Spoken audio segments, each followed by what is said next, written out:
Assalamualaikum warahmatullahi wabarakatuh. Assalamualaikum warahmatullahi wabarakatuh. Saya Farhan Alvina dengan NIM 2465095.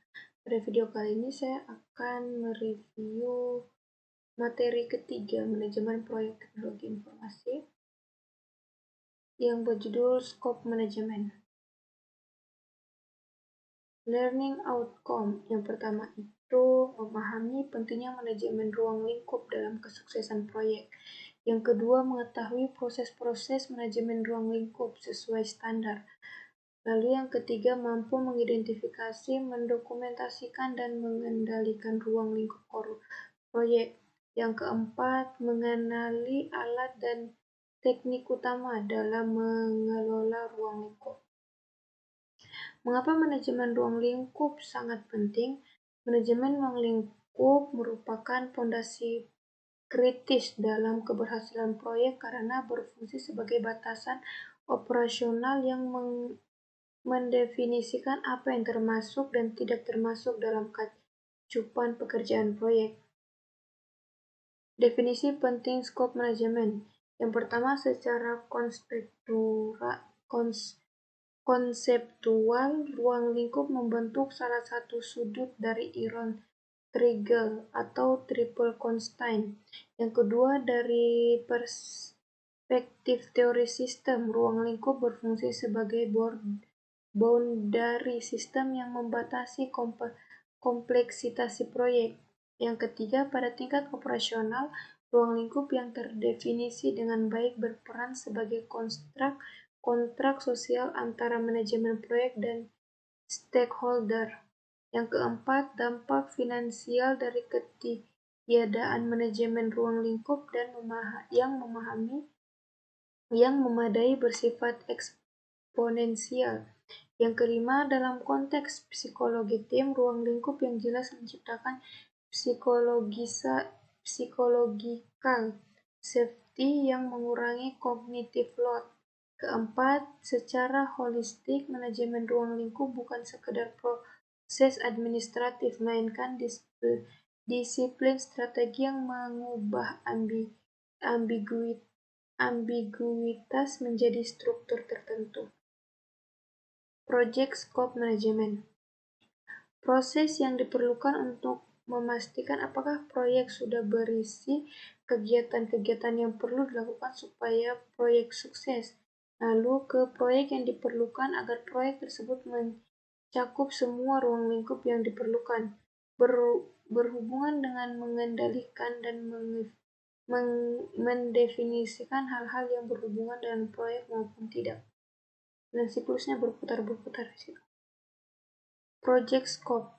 Product Scope merupakan definisi hasil akhir dari sebuah proyek, yaitu fungsi, fitur, dan karakteristik yang menjadi ciri dari produk, layanan, atau hasil yang akan diserahkan. Product Scope menjawab pertanyaan, apa yang akan diterima oleh pengguna atau pelanggan, bagaimana produk tersebut akan berperilaku dan berfungsi. Contoh, untuk aplikasi e-commerce, Product Scope mencakup fitur pencarian produk, keranjang belanja, sistem pembayaran, dan notifikasi pesanan. Project Scope merupakan definisi pekerjaan yang harus diselesaikan oleh tim proyek untuk menghasilkan produk sesuai dengan produk scope yang telah diterapkan.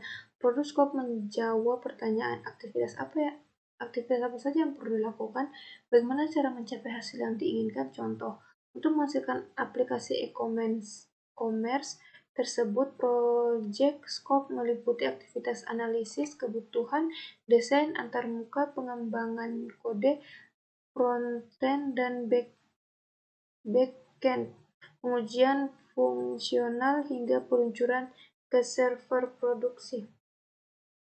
Project Scope Management. Yang Project Scope Management pertama Defi Scope, lalu ke Create WBS, Project Scope Management ke Valid Scope, lalu Control Scope, lalu Plan Scope itu ke Control Scope, lalu Plan Scope Management, Project Scope Management ke Collect Requirement. Plan Scope Management, proses menciptakan rancangan ruang lingkup proyek. Ruang lingkup proyek akan didefinisikan, divalidasi, dan dikontrol. Plan Scope Management. Pertama, input Project Management Plan, Project Charter, Enterprise Environmental Page. Yang keempat, Organization Protects Asset. Dua, Tools and Techniques. Yang pertama, Expert Judgment. Yang kedua, Meetings. Ketiga, Outputs. Scope Management Plan. Yang kedua, Requirements Management Plan. Plan Scope Management Input. Project Management Plan digunakan untuk membuat scope management plan dan mempengaruhi pendekatan yang dilakukan untuk perancangan ruang lingkup proyek. Project Charter digunakan untuk menyediakan informasi konteks untuk membuat ruang lingkup proyek yang akan dikerjakan. Enterprise Environmental, faktor-faktor lingkungan baik internal maupun eksternal yang dapat mempengaruhi ruang lingkup proyek. Organization Project Asset, aset yang dimiliki oleh organisasi yang telah dikumpulkan sejak lama dan dapat mempengaruhi proses pembuatan plan scope management. Plan scope management tools and teach quest. Expert judgment, ahli dalam bidang masing-masing yang dapat dimintai keterangan, masukan pengetahuan, skill, pengalaman untuk membantu dalam pembuatan project scope management. Meetings, tim proyek dapat membuat suatu meeting untuk mengembangkan project scope management. Plan scope management output. Scope management plan, komponen dari project yang menjelaskan ruang lingkup yang akan dikerjakan, diawasi, dikontrol, dan diverifikasi, dikembangkan menjadi WBS, divalidasi, dan dikendalikan. Requirement Management Plan, komponen yang menjelaskan bagaimana kebutuhan akan sumber daya dianalisis, didokumentasikan, dan diatur. Collect Requirement adalah proses kritis yang bertujuan untuk mengidentifikasi, mendokumentasikan, dan mengelola kebutuhan serta harapan dari semua pemangku kepentingan guna mempengaruhi tujuan. Collect Request Input, Scope Management Plan, komponen dari proyek yang menjelaskan ruang lingkup yang akan ditindakan, diawasi, dikontrol, dan diverifikasi. Requirement Management Plan, komponen yang menjelaskan bagaimana kebutuhan dianalisis, didokumentasikan, dan dikontrol. Stakeholder Management Plan digunakan untuk memahami kebutuhan stakeholder, cara berkomunikasi, tingkat keterlibatan, dan tingkat partisipasinya dalam kegiatan proyek. Project Charter digunakan untuk memberikan gambaran detail dan produk, layanan, atau hasil proyek sehingga bisa ditentukan requirement yang dibutuhkan. Stakeholder Register digunakan untuk mengidentifikasi stakeholder dan harapan terhadap proyek tersebut. Collect Requirement Tools and Teach Quest. Yang pertama interview, wawancara baik secara formal dan informal, berguna untuk mendapatkan informasi dari para stakeholders dengan berbicara dan menanyakan pertanyaan-pertanyaan secara langsung. Dapat terjadi secara one-on-one atau langsung bertanya bertanya kepada kelompok orang. Focus group, mengajak stakeholders dan para ahli untuk berkumpul bersama agar mengetahui bagaimana harapan mereka terhadap produk, servis, atau hasil proyek. Facilitate workshop digunakan untuk menyamakan pendapat antara stakeholder yang berbeda pendapat tentang kebutuhan proyek itu sendiri. Group Creativity Techniques, brainstorming untuk mengumpulkan ide-ide terkait dengan proyek. Normal group teaching, brainstorming dengan mengambil voting atas ide-ide yang telah ada untuk ngambil yang terkait atau untuk menentukan prioritas. The Delphi Technique Quiz, sekelompok ahli diberikan pertanyaan oleh para peserta dan juga memberikan feedback atas respon-respon yang diajukan. Ide mengumpulkan dan menyatukan ide pribadi dalam satu main untuk menghindari kesalahpahaman dan mencari ide baru. Affinity diagram. Beberapa ide dibagi dalam beberapa grup untuk mereview dan analisis. Yang kelima, grup decision meeting techniques untuk memutuskan kebutuhan proyek, mengklasifikasinya dan memprioritaskannya. Ada beberapa cara untuk memutuskan.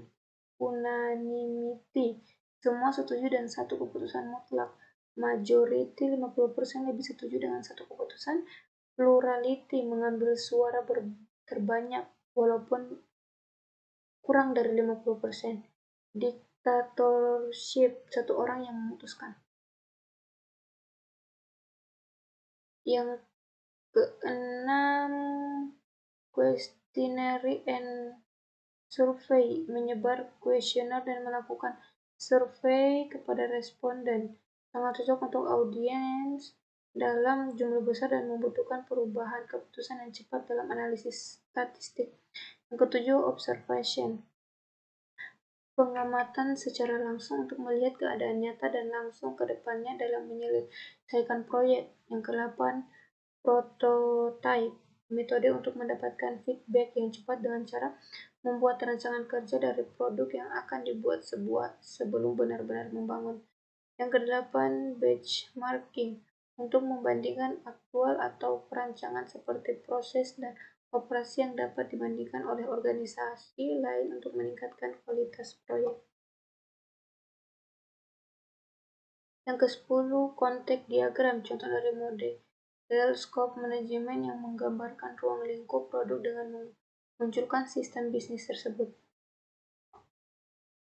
Yang ke-11, dokumen analisis, digunakan untuk memperoleh kebutuhan dengan cara menganalisis dan mengidentifikasi dokumen serta informasi yang relevan dengan kebutuhan proyek tersebut. Contoh, persetujuan, permintaan, proposal, dan perancangan bisnis, dan lain-lain. Controls request output, request documentation, mendeskripsikan bagaimana kebutuhan individu disatukan dengan kebutuhan bisnis dari proyek.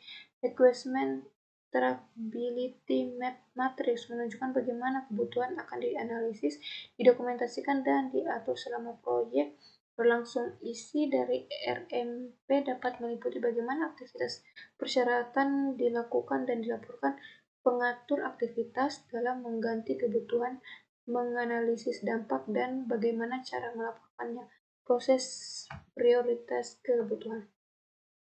Nah, ini contoh collect request output.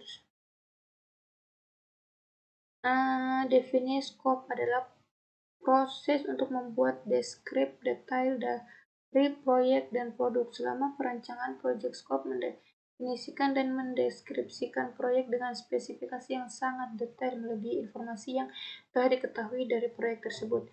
Risiko dan asumsi yang ada dianalisis sedetail mungkin dan menambahkan risiko yang asumsi tambahannya bila diperlukan. Definisi scope input. Scope management plan digunakan untuk mengembangkan, mengawasi, dan mengontrol dari project scope. Project karakter menyediakan informasi konteks untuk membuat ruang lingkup proyek yang akan dikerjakan. Requirement documentation mendeklarasikan bagaimana kebutuhan individu disatukan dengan kebutuhan bisnis dari proyek. Tidak boleh ambigu, harus jelas dan lengkap serta dapat diterima oleh para stakeholder. Organisasi proses aset yang dimaksud oleh organisasi yang sangat dibutuhkan adalah proses division. Expert judgment, menganalisis informasi yang diperlukan untuk membuat project scope manajemen karena biasanya para ahli memiliki detail teknik yang baik.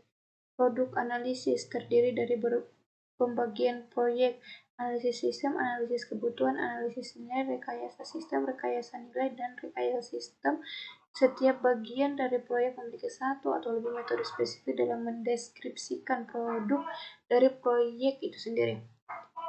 Alternative connection, teknik yang digunakan untuk mengembangkan berbagai banyak pilihan yang potensial dalam rangka untuk mengidentifikasi pendekatan yang berbeda untuk mengeksekusi dan melakukan pekerjaan proyek. Facilitate workshop bertujuan untuk menyamakan pendapat antara para stakeholders yang saling berbeda pendapat tentang segala macam kebutuhan proyek. Definisi scope output, project scope statement, mendeskripsikan secara detail kapan proyek dianggap selesai dan bagaimana kinerja yang dibutuhkan untuk menyelesaikan proyek itu, termasuk memberikan pemahaman umum tentang project scope kepada para stakeholder serta membantu tim proyek dalam melakukan planning yang lebih detail. Project dokumen update yang mungkin diupdate stakeholders, resign, requirement documentation, requirement traceability matrix. Create WBS atau Work Breakdown Structure adalah penguraian pekerjaan secara hierarki oleh tim proyek untuk mencapai tujuan proyek dan menciptakan rincian pekerjaan yang diperlukan dengan masing-masing level yang mewakili setiap detail rinci pekerjaan. Scope Management Plan menggambarkan pekerjaan yang akan dilakukan dan pekerjaan yang tidak perlu dilakukan. Project Scope Management menjelaskan pekerjaan yang diperlukan, juga memberikan pemahaman umum dari ruang lingkup proyek antara perangku investor dengan kepentingan proyek. Requirement dokumen mendeskripsikan apa saja syarat yang dapat memenuhi kebutuhan bisnis untuk proyek tersebut. Persyaratannya harus jenis, struktur, dan dapat diuji, dapat dilacak, lengkap, konsisten, dan diterima oleh para stakeholder.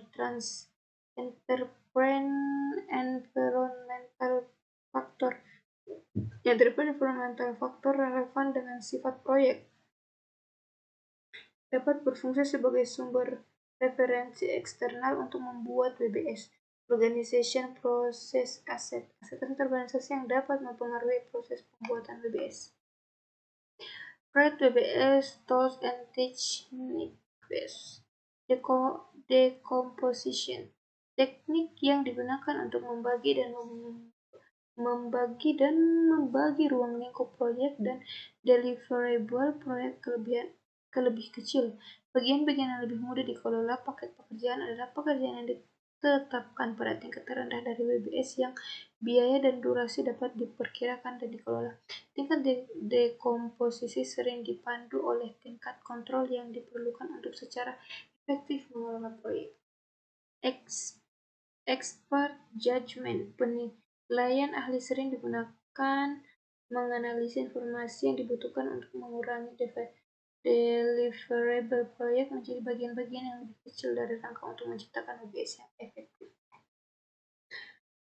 Scope baseline, versi yang disetujui dari project scope statement, struktur rincian kerja WBS, dan yang terkait WBS itinerary yang dapat diubah hanya melalui prosedur pengendalian perubahan format dan digunakan sebagai dasar untuk membandingkan.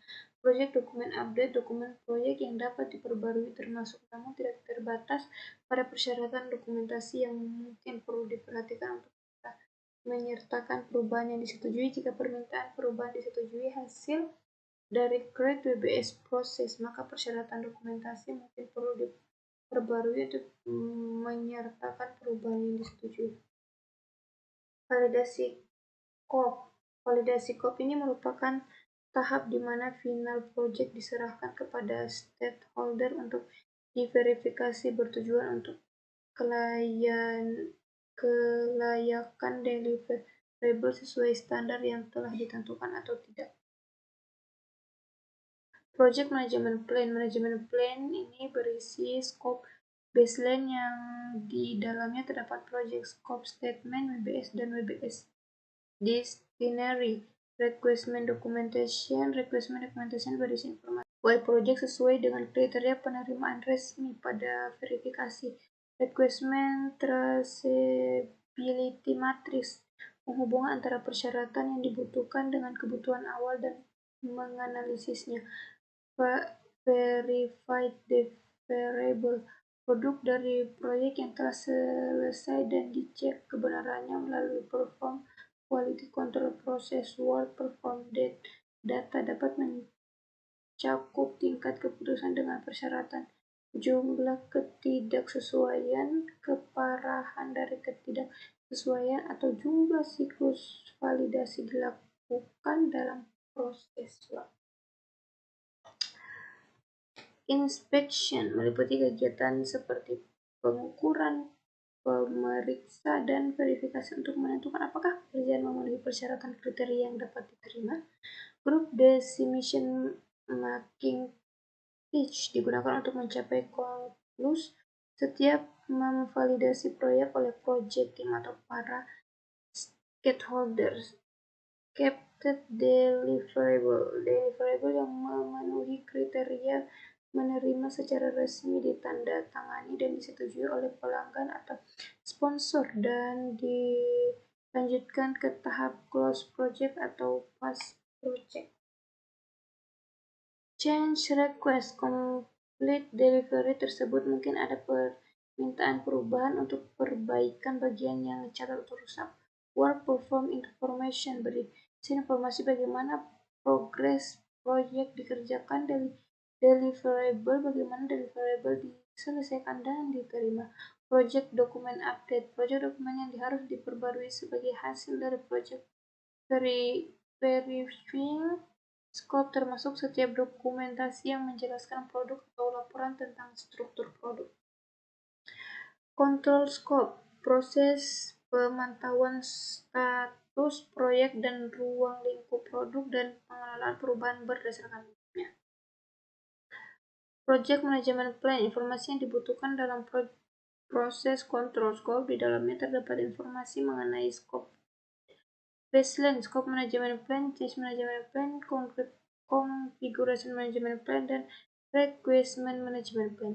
Requirement documentation berisi informasi tentang proyek, produk, kebutuhan teknis yang harus disediakan dalam proyek sesuai dengan kriteria penerimaan resmi pada verifikasi.